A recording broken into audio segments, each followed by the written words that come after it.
Praise lord. దేవుని నామానికి స్తోత్రం. మరి ఈరోజు మనందరం కూడా మట్టల ఆదివారం లేకపోతే పామ్ సండేని సెలబ్రేట్ చేసుకుంటూ ఉన్నాం. ఇది పరిశుద్ధమైనటువంటి వారము కనుక ఈ వారంలో మనందరం కూడా పరిశుద్ధంగా మరి సిద్ధపడేటటువంటి సమయము. మనము లెంట్లో లాస్ట్ దినాల్లోకి మనం వచ్చి ఉన్నాం. ఇన్ని దినాలు కూడా దేవుడు మనల్ని నడిపించిన విధానాన్ని బట్టి దేవుడికి స్తోత్రం.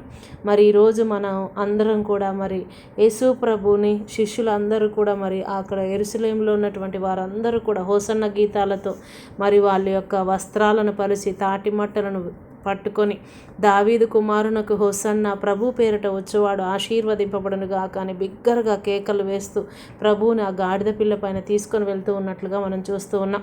ఇది మట్టల ఆదివారం అంటే పామ్ సండే అంటే అదేదో కేవలం పండగ కాదు, కానీ యేసుక్రీస్తు ప్రభు మన పాపాల కోసం తనను తాను బలిగా అర్పించుకోవడానికి సిద్ధపడినటువంటి విజయవంతమైన ప్రయాణం చేసేటటువంటి ఆరంభ దినం. కాబట్టి మన హృదయాల్లో మనం కూడా యేసు ప్రభుని రారాజుగా చేర్చుకోవాలని మనందరం కూడా మరి యొక్క పరిశుద్ధమైనటువంటి వారంలో పరిశుద్ధంగా ఉండి ప్రభు యొక్క మరి శ్రమల్లో పాల్గొనడానికి మనల్ని మనం సిద్ధపరచుకోవాలని ఈ యొక్క దినాన్ని సెలబ్రేట్ చేసుకుంటూ ఉన్నాం. కాబట్టి మీ అందరికి కూడా మరి మరొకసారి పామ్ సండే శుభాకాంక్షలు తెలియజేస్తూ ఉన్నాను. మరి ఈ వాక్యము అందరూ కూడా వినండి, లైక్ చేయండి, షేర్ చేయండి, సబ్స్క్రైబ్ చేయండి. దేవుడు మీ అందరికీ తోడైండును గాక. ప్రార్థన. స్తోత్రమయ్యా పరిశుద్ధులైన తండ్రి, నీకు వందనాలనైనా.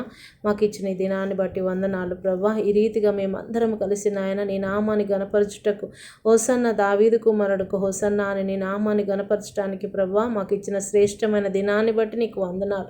పరిశుద్ధ వారంలో ప్రవేశించుటకు నాయన మాకు ఇచ్చిన ఈ ధన్యత కొరకు వందనాలు. అయితే ప్రభా మమ్మల్ని అందరినీ కూడా నీవే ఈ వారం అంతట్లో కూడా నడిపించమని నీ శక్తి బలంతో నింపమని యేసు నామములో ప్రార్థిస్తున్నాం తండ్రి. ఆమె అందరికీ ప్రైజ్ లార్డ్.